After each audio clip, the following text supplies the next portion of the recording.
Hello, and welcome to Books on Tap Live from Publishers Weekly. I'm Emma Cantor, Deputy Children's Book Editor at PW. Joining me today is Valerie Tripp, who will be speaking about her new middle grade book, Izzy Newton and the Smart Squad, Absolute Hero. Hello, Valerie. Hi. The book is out now from National Geographic Kids, which is sponsoring this event. Thanks so much for joining me. Thank you for inviting me. I'm glad to be here today. Absolutely. So before we begin, I have a few quick announcements for everyone tuning in at home. First, we're giving away a limited number of copies of Izzy Newton and the Smart Squad. Here we go. And to enter to win, go to publishersweekly.com/trip with 2 P's. We've also dropped the link to the page in the comment section on Facebook and YouTube. Also, want to let everyone know you can ask your own questions of Valerie by writing them in the comment section on our Facebook and YouTube page, and we'll try to get to as many of those as possible during the final portion of the interview. Finally, if you'd like to stay up to date on future events, sign up at publishersweekly.com/booksontap-live. Now on to the fun part. So where are you joining us from, Valerie? I live in Maryland, Silver Spring, Maryland, where it's very beautiful today. Very beautiful today. And can you share your inspiration or the eureka moment for this new STEM-based mystery series? Well, I wish I could claim credit for having been prescient and having foreseen how important science has become to all of us since March, but I can't claim that. All I can claim is that it seemed to me very exciting to write a STEM-based fiction series about girls beginning middle school. And very soon, very early on in the project, I had the great good fortune to meet a group of girls who, like my characters, were just starting middle school. They were in the 6th grade, and most of them were 11 years old. And we called ourselves the Lunch Bunch.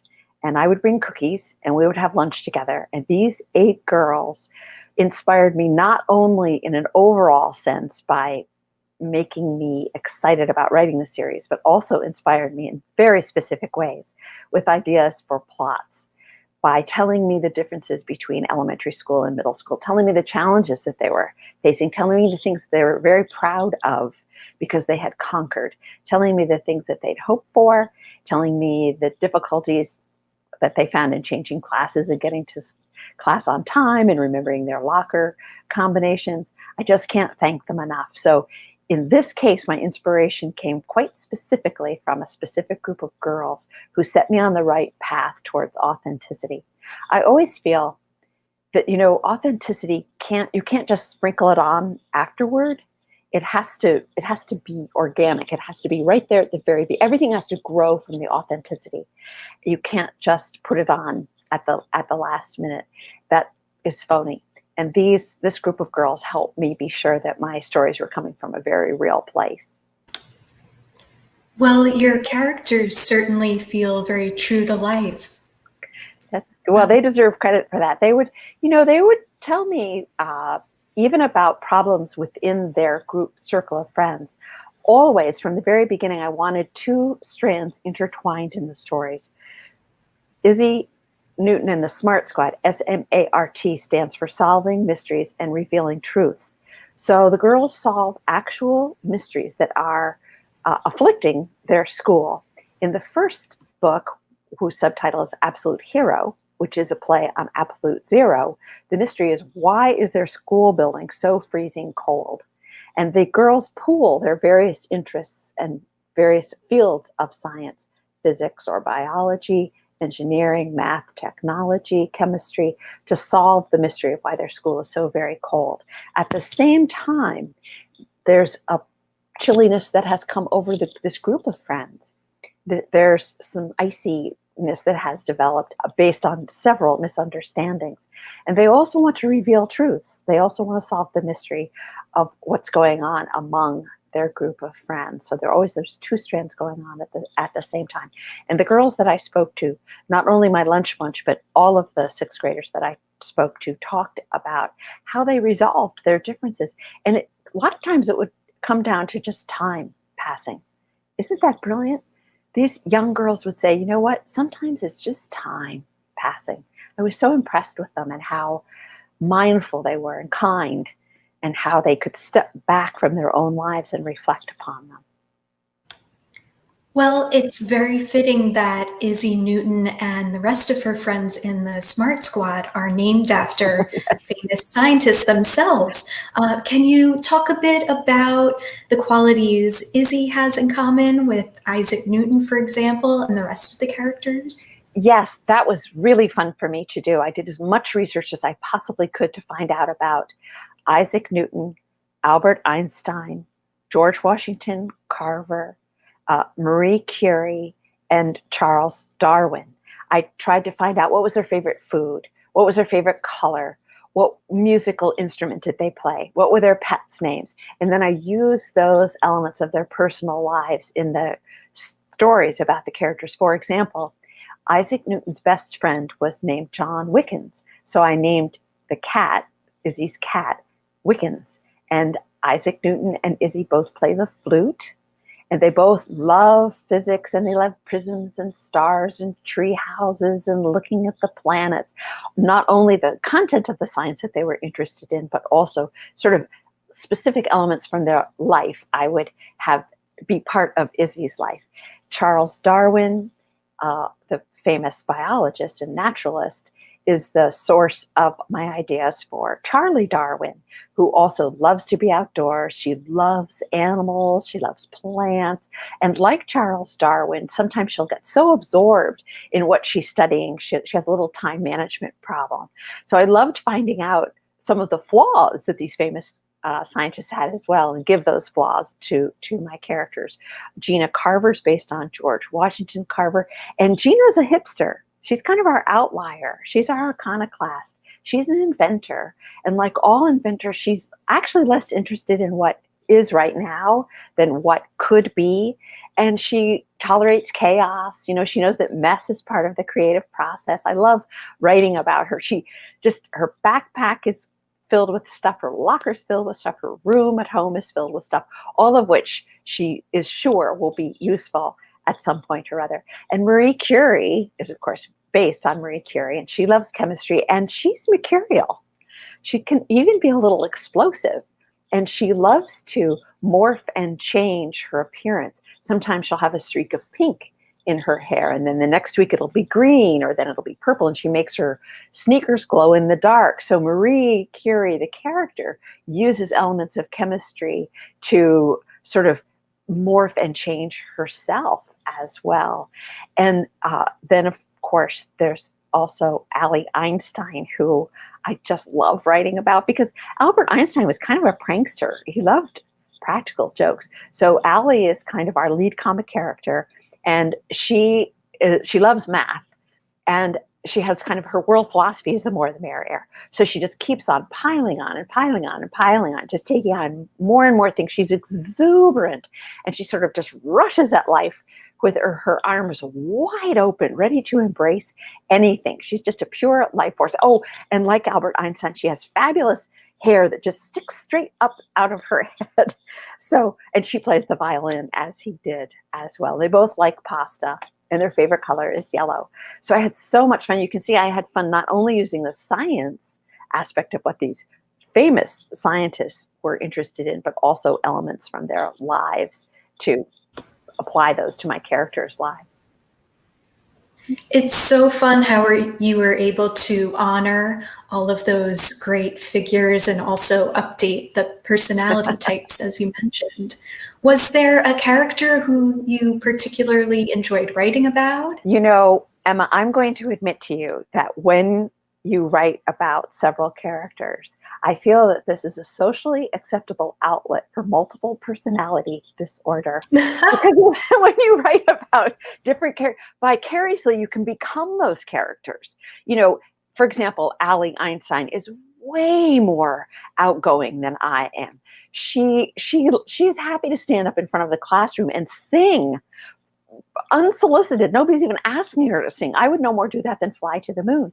So it's really fun to write about characters who are so radically different from you yourself, because you you sort of see, what would it be like to be as brave as Allie is? What would it be like to be as inventive as Gina, who can make a robot out of a roller skate and an old teddy bear? Just put it together and make it work. And what would it be like, to be Izzy and be someone who has this kind of physicist's way of seeing stresses, building bridges, being dynamic, focusing energy. She's kind of the quiet force behind this group of 5 girls. So when you write about characters, you get to try on their personalities. So I don't have one who's my all-time favorite. They've turned out to be a very diverse bunch of girls. And one of the things I've realized is a diverse team, a team made up of people whose talents and interests are quite disparate, is a good team. You really don't know which idea, or maybe it's the synergy of all of the ideas that gets you to the correct solution. Even traits like being stubborn, or even a trait like being impatient, can turn out to be a very useful trait when a team is working together. The end of the book is that there is no absolute hero, that what finally solved the mystery was all of them working together and collaborating. And also, they have to withstand a lot of failures. A very important point I wanted to make was, it's certainly true for writing, that I have to do 4 or 5 drafts before the story really kind of sings, really sort of takes off. And same with science. It's a matter of doing it over and over and over again until you finally find the solution. That's a great point, and I loved how you included Izzy's journal with her hypotheses and showing how they change shape throughout. It's almost like a writer's outline. It is. I loved putting the 5 steps of the scientific method right in the story. What I wanted to do, as much as I possibly could, was incorporate scientific concepts almost without the reader realizing it. When she finishes the book, she's going to know about Occam's razor. She's going to know about Newton's 3 laws of motion. She's going to know about the scientific method, because they are important elements of the story. The girls can't solve the mystery without those things. I always feel as though what you want to do in a book is have your reader get to be friends with your character, because we care. We care desperately what happens to our friends. It really matters to us what happens to our friends. So I'm hoping that my readers will become friends with these characters and think, how are they going to solve this problem? Oh my gosh, now they've blown it again. Oh my gosh, now they're all filthy dirty. Oh my gosh, now this is another dead end. What are they going to do? Now they've run into a bunch of bees, a swarm of bees.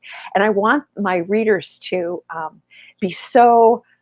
feel so sort of close and friendly with my characters, that they are also attacking these mysteries and therefore also learning about these different scientific concepts. It was so much fun to do.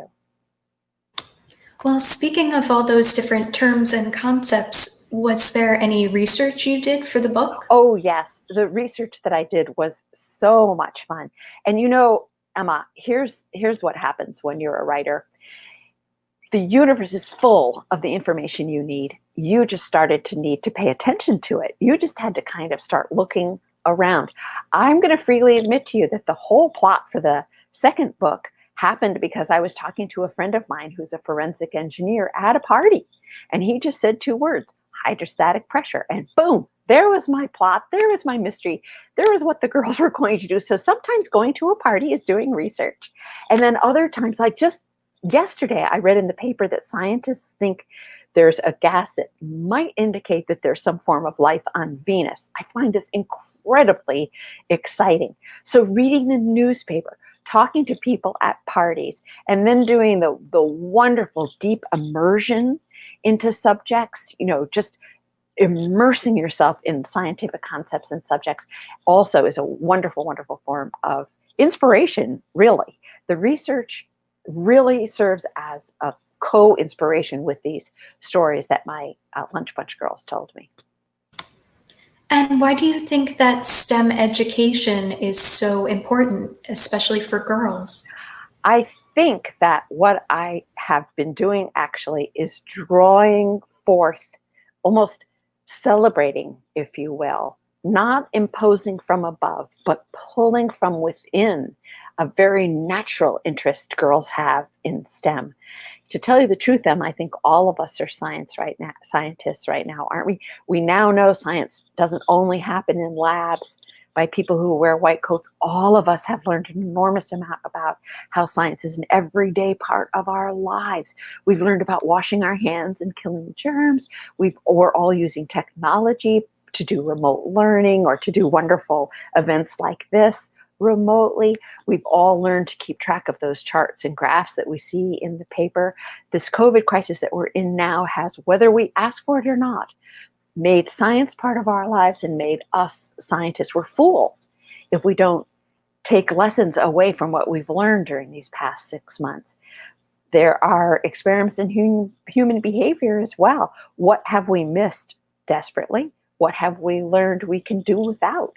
Actually, how have we changed our behaviors? See what I mean? We're all scientists, and all I'm doing in these stories is kind of bringing that to the fore. And I also am trying to say to my readers, if you are interested in science, or in technology and engineering and math, don't ever let anyone talk you out of that interest. In the back of the books, in fact, there are essays about women scientists whose names are probably not familiar to you, but should be, because we all have benefited by the discoveries that these women scientists made, some of them very long ago.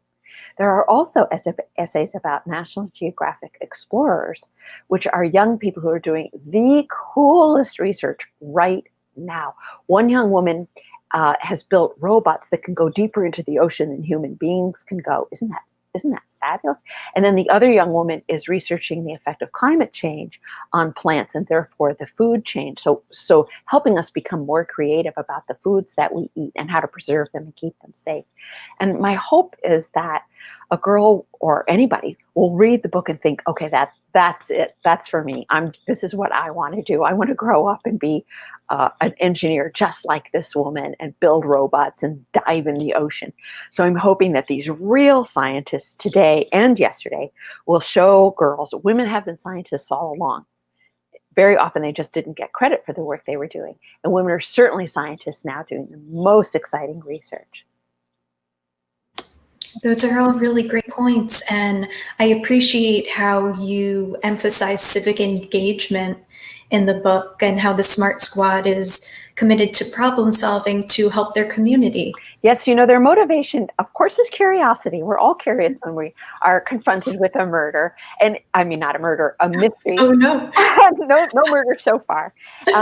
But you love solving a mystery. And so they solve them out of curiosity and sort of the desire to prove themselves. But also, one of their biggest motivations is pure kindness. They want their school, they love their school, and they want it to be a comfortable place for all of their friends and colleagues and teachers and staff. So kindness is a big part of the story. And certainly the way they solve the problem among themselves, the coolness that has sprung up in their friendship, is also through kindness and listening and admitting that maybe you misunderstood something, or maybe you were wrong, or you were hasty. So kindness is kind of a through thread, sort of a through theme of both the straightforward mystery and also the mystery of what has happened among the friends. More broadly, the book touches on some of the growing pains and challenges of being in middle school. I'm curious what draws you to writing for that particular age group. Well, Emma, I bet if I started to ask you questions about middle school, you would remember very well. Middle school is such a turning point. I was so influenced by, as I said, what my lunch bunch girls were saying about how the challenges were different. One of the challenges they said was, in elementary school, they had one teacher. So that teacher knew what they had been assigned for homework. But when you're in middle school, you have a different teacher for every subject, and those teachers don't know what the other teachers have asked you to do. So you have to be your own time manager. They talked a lot about the responsibility of juggling all of the different classes. They also talked about the difference that they had to try out for teams, or to be in the choir, or to be in the school play, or to be in clubs even. And that was the difference between middle school, sort of more demanding, and certainly more demanding of them to be independent. And they have this kind of push me, pull you about independence, that they like it and they appreciate the freedom and independence, but they also realize that that's responsibility, self-governance, really, self-responsibility. So I loved writing about that turning point in a character's life. And I think middle school is a time where you've really matured. You're really moving into a very different period of your life. That said, I saw such sweetness in these girls, Emma, you can almost see their child face, their tween face, and what's going to be their grown-up face, and hear it in their voices and their eagerness to take on new challenges, and yet their timidity about taking on some new challenges, and such sweetness. And I wanted to say, let's just hold this period. Could we just hold this in our hands for a while and not rush you into being, teenagers or young adults? Let's give this period of your life the integrity and respect that it deserves too. 10, 11, 12, 13, that is a huge period of change for you. And let's hold that period and think about it specifically, not just as a transition, not just as a hallway that you pass through from childhood to adulthood, but an important period of your life in and of itself. And I've loved writing about this age, and I've loved writing about middle school for that reason. It certainly is a pivotal age. I'll bet you can remember the outfit that you wore on the first day of middle school. I know I remember my outfit, so it stays with us. Certainly, and I can only imagine what it's like to be in school now, in the current crisis of the pandemic. Yes. The schools are so creative. They're working so hard, and many schools are solving the challenges in very creative ways and all different ways. Also, I've spoken to the students. I've Zoomed with a couple of classes as well. The students, schools that are doing a hybrid style of learning. So I'm really impressed with the teachers, and I'm also very impressed with the students because they're trying really hard. They're trying really hard under very difficult circumstances to keep moving ahead academically. Absolutely. And turning back to your characters, they are also brought to life in part by the illustrator Geneva Bowers. I'm interested, what were your initial thoughts on seeing her spot art? Oh, I was so thrilled.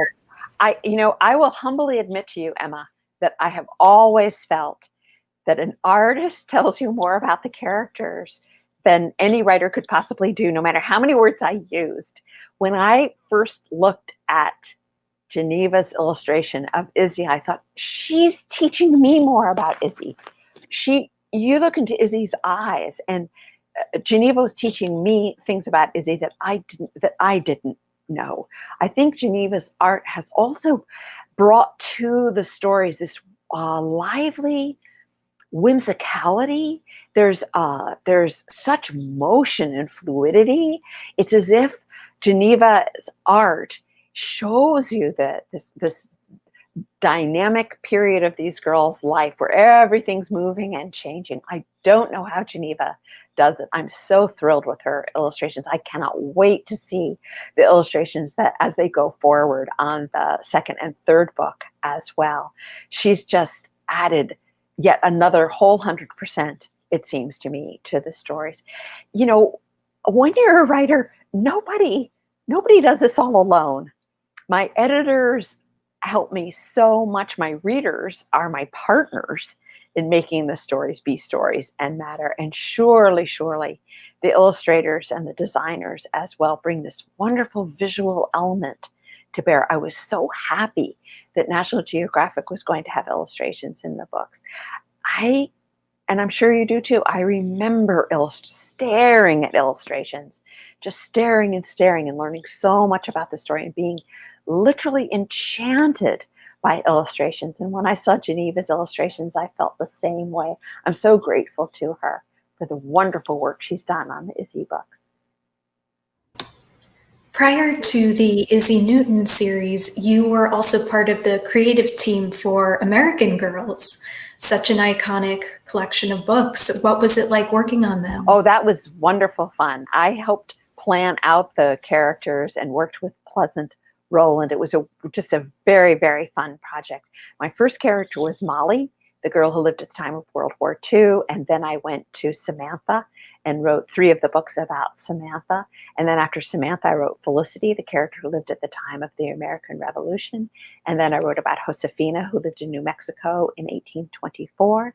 Then I wrote about Kit, a character who lived at the time of the Great Depression, the 1930s. And then I wrote about Mary Ellen, who lived in Florida in 1954, post-World War II, sort of baby boomer period. So you can see I hopped, skipped, and jumped around among the decades and even centuries. Sometimes I would have 3 different centuries on my desk at the same time, which I completely loved. I completely loved doing. And you know, Emma, it's not dissimilar. It's not dissimilar in that, just as with the American Girl books, my inspiration for Izzy, again, came from my readers and my respect for my readers and my readers' ideas. And also, it's not dissimilar in that what I was trying to do in the American Girl books was take rather complicated historical, social, economic, political concepts and distill them and tell the whole truth about them in the clearest possible way. This is the same task, really, in the Izzy books, because I take rather complicated scientific concepts as well and try to distill them and explain them in the clearest possible fashion, and then make them so intrinsic to the story that they matter to my reader. So if some of the sort of more shall we say, superficial aspects of the series are different. And for example, Izzy and her friends live in the 21st century, so they have the internet and therefore all the information in the entire universe available to them at their fingertips. And certainly many of my characters in American Girls collection, none of them had the internet available to them. So while that may be different, I've had great fun writing about characters living in modern day. Really sort of the roots of the stories, really the stories are nurtured from the same basic roots, which is this wonderful, wonderful, rich experience of girls. That continuity is really lovely. I'm interested, being someone who has worked on numerous series, how do you approach them to keep them fresh and surprising? Oh, I love this question. That's a great question, Emma. What I do, really, this will get to the description of my process. I become very interested in a certain scientific concept, for example, and then I write kind of, really, it's almost just like a letter, just kind of a chatty description of what I want the story to be. And when you write a series, you have many arcs within the series. So each chapter in every book has an arc. Every book has an arc, and then you have an arc that will go over the 3 books about Izzy. After we do the 3 books about Izzy, we'll move on to another main character. So you've got a seed that you plant, in chapter 2 of the first book about Izzy, and we see that sprout and start to grow in the second book, and then it will come into full flower in the 3rd book. I love, love, love doing that. I love interweaving the stories, interweaving the elements of the stories. And that's one way that you keep a series very fresh. Also, a lot of credit goes to the characters themselves, because they're just as varied, they're just as quirky, they're just as wacky, they're just as fun, they're just as smart as the real girls who are reading the stories. So it's an endless, endless supply of wonderful ideas, and that keeps your series fresh as well. One of the main points I want to make is none of us is static. All of us are changing all of the time. Actually, whether we want to or not, we're changing. And a series helps you do that. You'll see an Izzy in the 3rd book who's different from the Izzy that you saw in the 1st book. She's grown, she's changed. There's always loss and gain when we change, but that's true. That's what the truth is. And that's especially true about girls in middle school. I also saw in your bio that you have a master's in education. Yeah. How do your writing books collide with that experience?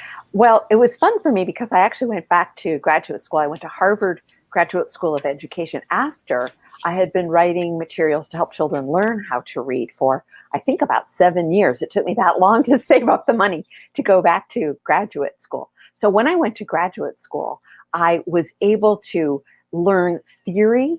And also at Harvard Graduate School, you do a lot of practice. I worked with children, tutoring children who are struggling to read.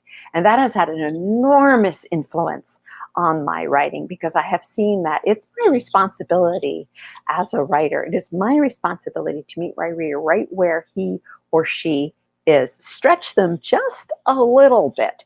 But I don't want to bore them. I don't want to write about what people think they should be interested in. I want to write about what they really are interested in. So that was a wonderful experience to spend time tutoring the children through that program and talking to the best scholars in the world about how you not only teach children the mechanics of reading and decoding, but how you engage them, how you make them love to read. I want it to say on my tombstone, she encouraged reading. That's it. That's my life goal. And so it was wonderful in graduate school to learn some ways to do that. And then to have the wonderful experience to write and put some of those things into practice. It's a lovely synergy and lovely, mutually supportive in a very lovely way. I benefited tremendously by studying at the School of Education.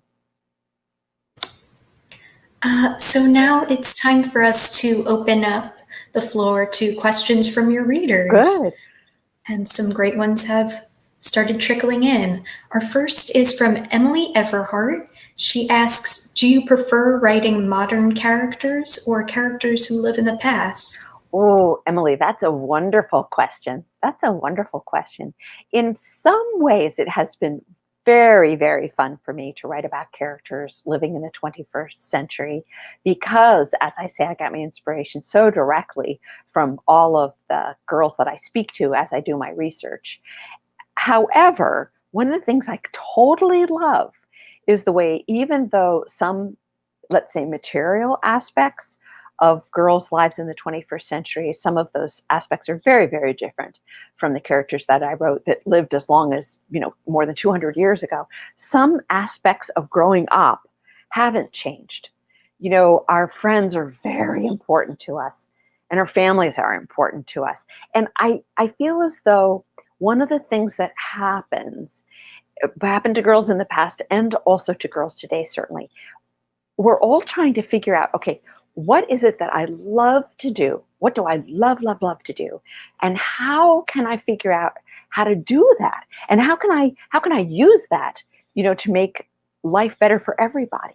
So even though it seems like it's a different task writing about girls who lived long, long ago versus writing about girls who are alive today, there are some similarities. At heart, there are some similarities. I have absolutely loved being able to, send the girls off in cars and have them, use the internet and use their cell phones and everything. I also absolutely loved doing the research about the characters who lived long ago and finding out what their lives were like and what was considered important for them to know how to do as well. If I had to choose between the two, I don't really know what I would do. I'm not sure I could say that one or the other was my favorite. And that shows that you just asked a very good question, because any question that you're not really sure where you would come down in the answer, I think is a very good question. So thanks, Emily. And it's lucky for readers that you don't have to choose. Right. Hannah Gullickson is wondering, how did you start your writing career? Oh, Hannah, let me tell you the truth. It was kind of a mistake. I applied to a company called Boston Educational Research when I was living in Boston right after I graduated from college. And when I went to my interview, I was being interviewed by Pleasant Rowland, who's the woman who later, 10 years later, started American Girl. And Pleasant had me mixed up with someone else. I was applying for an editing job. I would never have been brave enough to apply for a job as a writer. So Pleasant was under the impression that she said, how'd you like Wellesley? I didn't go to Wellesley. And she said, what is it that you want to write? And so I was too shy and I was too polite to say, I think you have me mixed up with someone else. But luckily, Pleasant hired me anyway and gave me the job of writing materials to help children learn how to read songs and poems and stories and nonfiction things and exercises and all that kind of thing to do. And later on, after we'd gotten to know each other, I said, Pleasant, I don't think I'm the person you thought I was. But luckily, it worked out just fine. It worked out just fine. So it was kind of a fluke, actually, Hannah, that I started writing stories to help children learn how to read. And then when Pleasant and I were supposed to be doing that job, Pleasant has 2 sisters and I have 3 sisters. And we would talk about the books we just loved when we were growing up. And we loved the books where the girls caused the trouble. We loved the books where the girls were the main characters. And then Pleasant came up with the idea for American Girl, writing about these characters in different periods of history. And it's the great gift of my life that she trusted me to write the stories about so many of the American Girls characters. So I guess the moral of that story, Hannah, is be polite, don't be afraid, and make friends with the people that you're working with. I guess that's the moral of that story. That's such a great story of mistaken identity, too. I hope you don't have imposter syndrome. I did for many years. Sonia Adams would like to know, who are some authors who have inspired you as a writer? Oh, Sonia. Oh my gosh, I could talk to you about this for about a week. I'm going to talk to you actually about children's authors who inspire me. I'm a voracious reader. I always have at least 3 books going at the same time. However, the authors who inspired me to want to write for children were E.B. White. Absolutely love Charlotte's Web, Stuart Little. My daughter and I were just talking about Stuart Little the other day, and we both thought there was an illustration. E.B. he writes so well. We had such a strong visual image that we thought there was an illustration. There isn't even an illustration. I just love his writing. Beautiful and clear and strong. I also adore Beverly Cleary. I don't know if you can see behind me on the shelf. I have a whole stack of Beverly Cleary books that I love to read and reread. I think she is so funny. And a book that I also read and reread every year is called Understood Betsy. It's by Dorothy Canfield Fisher, and it's very old. Gosh, it's more than 100 years old now. My sister, for 35 cents, my sister bought me my copy of Understood Betsy from Scholastic Book Fairs when I was in the 2nd grade. And I love that story and read and reread it. I love Elizabeth Marie Pope, who wrote The Sherwood Ring. I love The Witch of Blackbird Pond. That's Elizabeth Spear. I love the Anne of Green Gables books. Sonia, I just read the most wonderful book, which is a biography of Lucy Maud Montgomery. If you like the Anne of Green Gables books, you'll love that. I like Laura Ingalls Wilder. I could go on and on and on about the children's authors that I absolutely love. And then modern day authors too, like Kwame Alexander and Jackie Woodson. People who writing today are doing just beautiful, beautiful work. And then, of course, I do read books intended for grown-ups as well. I love 19th century literature. And now during the COVID crisis, my husband and I are trying to read the same book. We'll both read the same book so we can talk about it. So I've been reading a lot of nonfiction. Eric Larson's new book, The Splendid and the Vile, and a wonderful book called The Fastest Man in the World, about a Black man who was the fastest bicyclist at the turn of the last century. Absolutely fascinating book. So my husband and I are trying to read the same book so that we can talk about them afterward. But I could talk to you all day about the books that I love and the authors. I feel that I owe so much to all of these authors. Thank you for asking that. It's nice that we also get a peek at your bookcase. I think I see some Jane Austen there. Yes. Now, Emma, my COVID crisis project was to alphabetize my books in order of the author's last name. And I will tell you that behind me, we only get as far as D. So this continues in several other rooms of the house until we get all the way to W. And it took me a very long time to do this job because, of course, you come across The Great Gatsby when you get to the F section and okay, now I'm going to sit down and I'm going to have to reread this book because I love it so much. So it took me a very long time to complete this project. Well, it's a very valiant effort. Thank you. Jennifer Ridgway would like to know, How do you suggest maintaining a love of science in young girls? So many drop their interest around middle school. Jennifer, you're absolutely right. Unfortunately, especially at the graduate level and especially in engineering, women are sadly underrepresented. The numbers are very unequal. I would suggest saying to a girl, you're already a scientist. You use science every day. When you tie your shoes, you're using engineering. When you use your cell phone or work on your computer or play a video game, that's technology. When you divide up a pizza or an apple, that's math. I would like to make it clear that science is part of our everyday lives.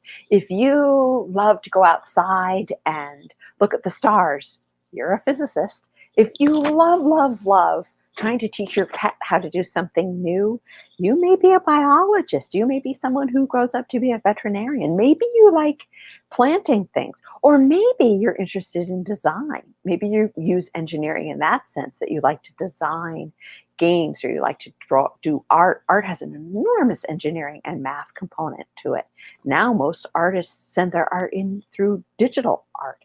So what I would do, I would try to make it clear, science is not arcane, it's not far off.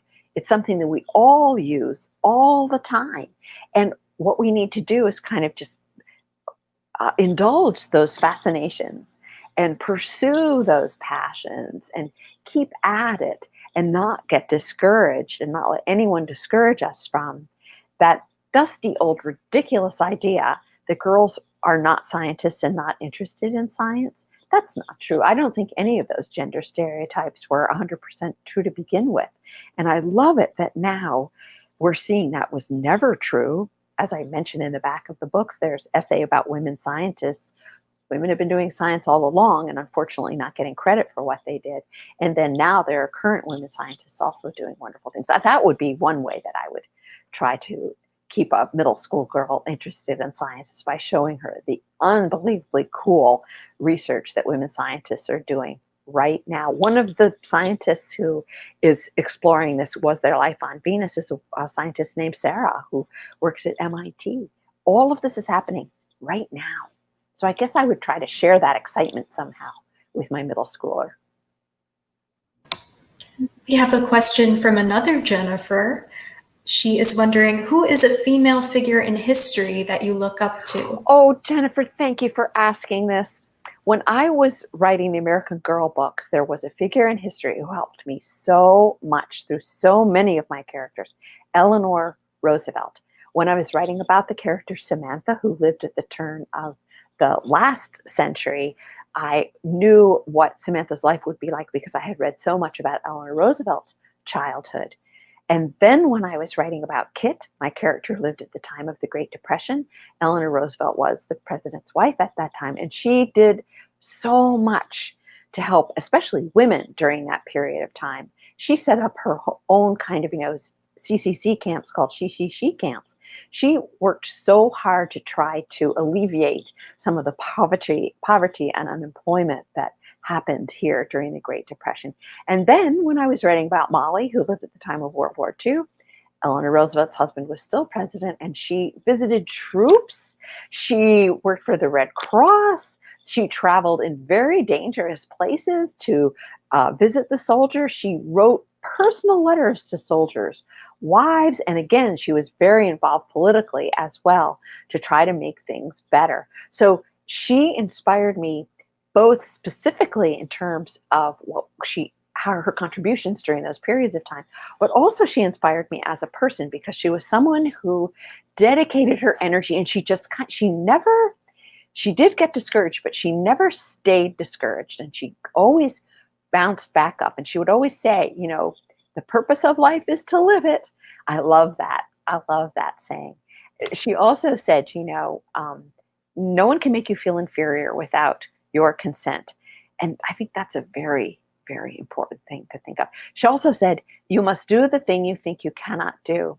And Jennifer, I'm going to tell you that it took me 57 years to realize she might sometimes be talking about saying, no, I can't do that, or no, that isn't a thing that would be healthy for me to do.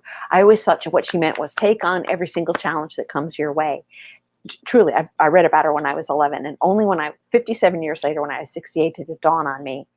Maybe Eleanor Roosevelt was saying sometimes the thing we think we cannot do is say no. So she's been a wonderful inspiration to me for 57 years. Thank you so much for asking that question. Wonderful.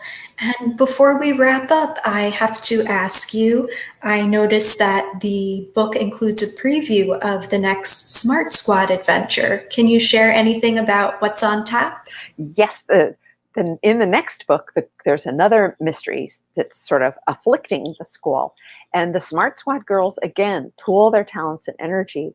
They figure out what's going wrong in the school.